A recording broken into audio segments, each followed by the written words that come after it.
All right, guys, neither of us have makeup on, and that's okay because the lighting is terrible, and so it makes our eyes look a little bit darker, so you can't even tell. So it's perfect. Anyway, so today we're going to be talking about WandaVision episode 3 and what I thought, and I'm going to start with Theresa because she had a much more favorable review, and you guys only want to hear positivity, and you never want to hear anything bad. So let's just have Theresa take it over. What did you think? I really liked this episode, actually. I know you were more negative. I liked the outfits. I liked the style of it. I liked how it continues with it, so it's so happy on the outside, but then there's always something dark, and that goes on throughout the episode because we have them just setting things up for the children to coming who are being born at an unnatural rate, and we see how powerful Wanda is, and it reinforces the goddess she is. They say it in the commercial of this episode, she's the goddess. So she's like, she goes through all these things when she's trying to have her children, and like her water breaks, everything starts raining. She is able to shut down all the power, and it just shows the control she has over everyone in the town. And we get the best part of the episode is when she kind of reveals herself at the end, how her reality is broken, and we can see how angry and how dangerous she can be when that happens. And so I loved that. I thought that what I liked about this episode is that it actually got me to laugh out loud at some moments, and the other two didn't do that, even though I enjoyed them.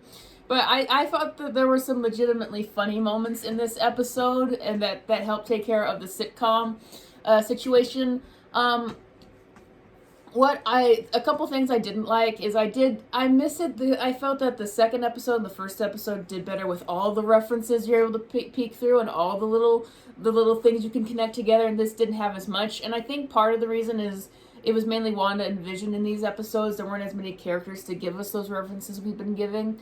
And, well, what was the other thing? And I did agree the stork scene was not funny, and it carried on for too long. Yeah, that was, some of my major problems have to do with the few references that they did have in the show were only references that somebody who has read the comics would understand. So, for example, the stork scene where Wanda is trying to get rid of this magically created stork that is threatening to reveal the fact that her lifestyle and her life is something other than what a normal 70s family would expect. She's trying to get rid of the stork, and she can't get rid of him, unlike every other magical creature that she's been able to get rid of.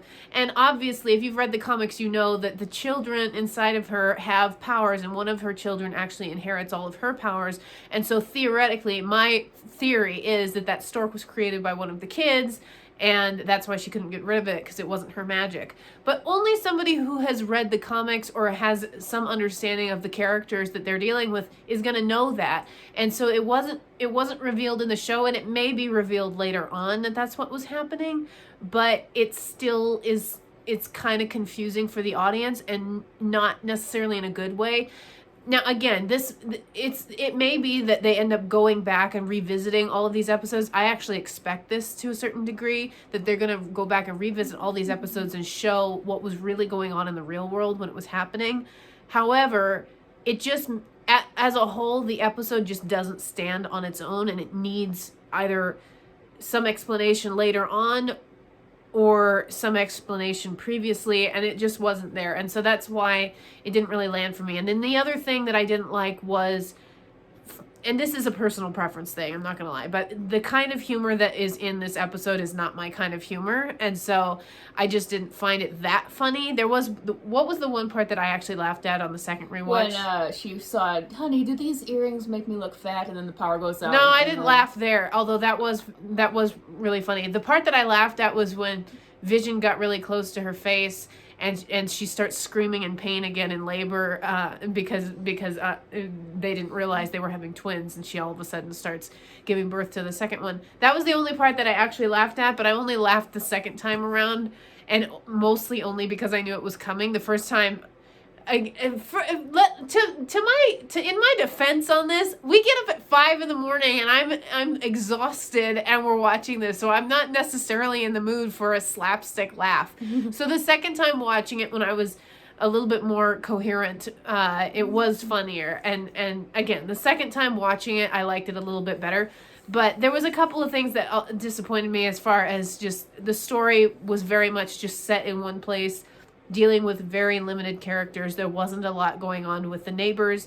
Whereas in previous episodes, especially in the second episode, there was so much world building and so many characters introduced and so many things, so many references and so many things to point out, that I loved the second episode in a way that I just didn't really find exciting in the third episode. I will say this before we go into what references we did find. I think that's the risk the show takes, because I saw some people who weren't thrilled with the 50s episode because they don't like 50s humor and stuff like that. So I think that's one of the risks the show takes as you go through different eras and people who aren't interested in that kind of humor necessarily. Yeah, and I'm not saying the 50s humor was hysterical. I wasn't necessarily laughing at that, but Theresa does bring up a good point that the kind of humor that is in some of these episodes that some people might find funny, other people are not going to. I find 50s sitcoms more endearing to watch. I think endearing is a better word, because none of it is hysterical. I know, that's what I meant, endearing. Yeah, I find the 50s and the 60s a little bit more endearing than I do the 70s, which was just not an era of TV that I really watched growing up as a kid, nor do I really enjoy necessarily now. Although I am trying to make my way through the Brady Bunch, but I'm stuck somewhere in season 2 and I'm falling asleep. So let's just, my good points though, that 70s intro I loved. I just wish that it had carried through the rest of the way, because in the intro there's like they're riding a bike around town and they're going to ice cream shops and stuff like that, and that's more of what I enjoyed from the second episode, where they were kind of more about town and they were participating in the town, versus this one, which was all happening within their house pretty much, and there was or even just in their backyard. There wasn't really a lot going on, and I was expecting a lot more out of this episode with all the vibrant colors and the quirky costumes and everything else. But my favorite line, of course, was from Agnes, where she says her husband Ralph works best in the dark. Theresa thinks that she said looks best in the dark, which that's way funnier if that's what she said. Either way, though, it just continues to show the sinister nature of her husband Ralph. Yeah, who kind of represents the sitcom character who's mentioned but never seen, and we'll probably finally see him at the end. Yeah, when we see who he finally is. He could be Mephisto. He could be the Grim Reaper. Yeah, we'll see. I'm really excited to find out who he is. I'm also kind of terrified because both of those characters Theresa just mentioned are pretty evil characters, yes. And I'm a little bit nervous to see how far they go with this. But what was the other thing about Ralph? Oh, I'm telling you guys, if Ralph turns out to be Wilson behind the fence in Home Improvement, I don't know what I'm going to do. I'm going to lose my mind. But, it's like Sarah on the other end of the phone. Sarah was a huge character from Andy Griffith, but she never was on screen and you never heard her voice because she never existed. Because Andy Griffith was in WandaVision. Just kidding. Anyway, moving on. Now, you're talking here about how Wiccan made the butterflies flutter. That's was what I thought when I first watched it. I thought, okay, there's things that are happening that Wanda can't necessarily control, like the butterflies that she puts over the children. The mobile. The mobile she puts up turns into real butterflies, and then there's the stork she can't make disappear. I was thinking that maybe these are Wiccan's powers doing these things. Wiccan, for those of you who don't know, Wiccan is her child, one of the two twins. Yes, actually, Tommy. But I'm also wondering if maybe that was Wanda. And I know things, and that is if that. I'm wondering if it's possible that was Wanda, and that it represents that up to a certain point she doesn't have control over her powers. That's a fair point too, and I would have liked for it to have been Wiccan. However, it's also you bring up a great point about how Wanda eventually is going to. She's got such a chokehold of control over Vision, over the rest of the town. Yeah, and it shows how, because when Vision because he starts asking questions because everything seems strange to him, she erases it back to a happy moment, so he won't ask those questions. So she controls over Vision, and it shows how she can control how people behave here. Yeah. And it's just interesting to me because it's a micromanager's worst nightmare to finally just lose all control. And that's kind of where Wanda's coming from right now. She is the ultimate micromanager of this area, and she's eventually going to lose control of it. Now, whether Theresa's theory is correct that she's already starting to lose control, or whether my theory is correct that there's now other players in here that have her powers. It may be a little bit of both. So we already kind of addressed that Vision's starting to realize that there's a problem, and the fact that Wanda is controlling him, but he continues to kind of push the limits because there's certain times where I kind of feel like he's afraid of Wanda, and I felt like that in the first episode when the guy was choking, and I felt like that at the end of this episode when she's like, "Oh yeah, Geraldine, she had to run home," and she and Wanda, which is so ominous because they just so sinister. I know, and that part like did make me excited. Combination of the anger we just saw her and of the sitcom personality, which is what made it so scary. Yeah, but especially going back to the first episode, you can see how afraid and how nervous Wanda makes Vision, but how he can't do anything unless she commands it. Yeah. So, yes, very interesting stuff. It's going to be interesting how this comes to a head, since a major part of why this is all happening is because Vision died, and because that was such a huge tragedy. Yeah. And it's a major reason why this is happening is because she wants Vision back, but now she's controlling him and even frightening him a bit. Yeah, and it's interesting just by you saying that. Her ultimate desire initially was just to have Vision. Oh my gosh. Was just to have Vision back. However, now her desires are continuing to increase. So first it was Vision, and to have a nice life with Vision, and then it was to have children, and now she has those. And then in this episode we find out, okay, so in the first episode it was like, oh, all I want is Vision. If I just have Vision, then I'll be happy. Then in the second episode it's, oh, if I just have children, then I'll be happy. Then in the third episode, she gets those children, but then she realizes, oh, well, if I just had my brother back, then I would be happy. And then perhaps even in the next episode, we find out that she's still not happy and she wants something else. I don't know. That's just something that popped into my head. But it's like Wanda is never satisfied because she's had so much tragedy and she's trying to fill all these holes in her life. And eventually they'll just never be able to be filled and she'll go crazy. But in this episode, it was revealed that the townsfolk actually does have some understanding that they are being controlled and they cannot leave their town. Whether it's the doctor trying to go on vacation and his car breaks down, or it's the neighbors whispering and trying to tell Vision something but not being able to. And that's either because they are too afraid to, or they are being controlled and they can't. I thought it was interesting that Agnes, and I've seen this in trailers as well, she herself seems afraid, even though we know that she is aware and that she has tried to keep this fantasy with Wanda for a while.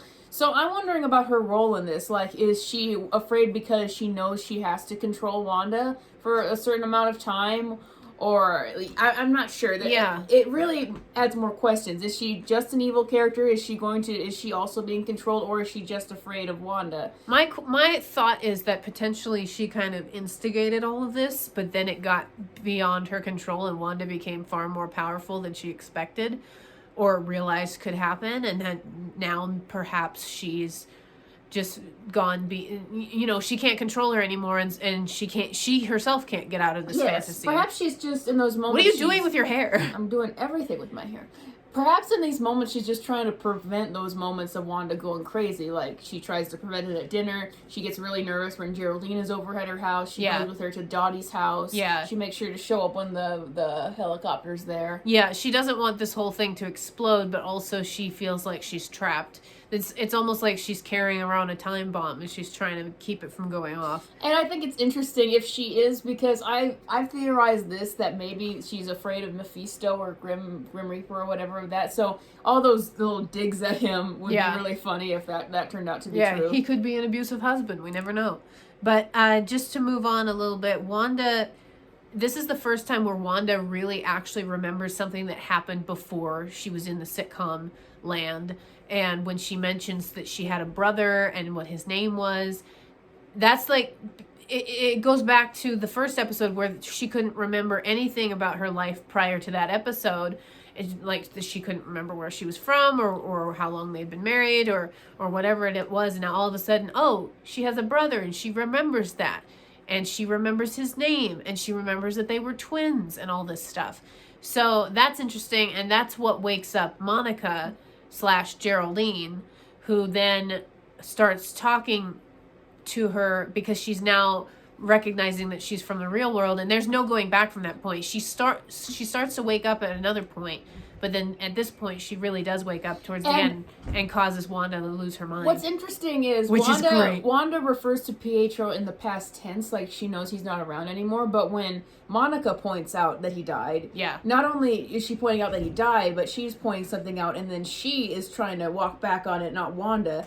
So Wanda sees that she does not have control here, and she doesn't like that.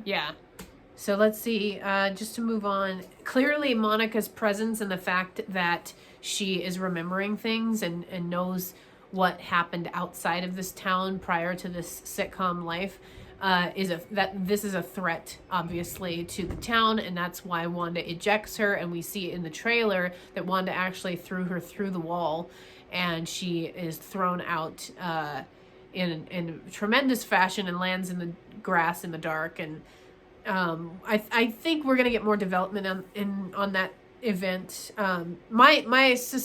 My suspicion is that they're going to end up going back to all these episodes and explaining what was going on in the real world at the time of each episode.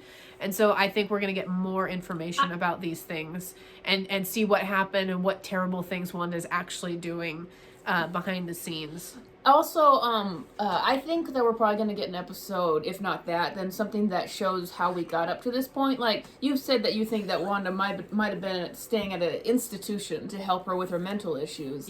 So we might see how that happened and how she met Agnes and how she met Mephisto and all that. And how that came about. I really do think that Wanda clearly was either living in solitude or something. She seemed to be in like a safe house or something like that. We've seen footage from other trailers where it seems like she's just being allowed to stay in a house, and watching TV, and perhaps that's what causes all of this. But as Theresa pointed out, we just rewatched the episode. We do see at the end when Monica gets thrown out into the real world that this is an actual town. There's a sign and everything, and houses and stuff that you can actually see. So it may be that Wanda was in a safe house and then took over the entire town surrounding that safe house. It's just not really clear how all of it is set up at this time, which is one of the reasons I was a little frustrated with this episode, just because I didn't feel like there was any significant new development, because we already kind of knew a lot of this stuff from trailers and stuff like that. But go ahead. We talked for almost 20 minutes about it, and you didn't think we were going to talk for that long. No, well, we went a little bit longer than I expected, but I'm tired. I may or may not have COVID. I don't know. I probably don't have COVID. I'm just congested. But anyway, if you guys like this video, subscribe to the channel, ring the bell to get notifications. I'm so tired right now. Smash like. What does PewDiePie say? I don't know. Smash like. And comment below what you guys thought of this episode and whether you think I should get more sleep in life, because clearly I need it. I thank you guys for watching, and I will talk to you guys on the next video. Bye.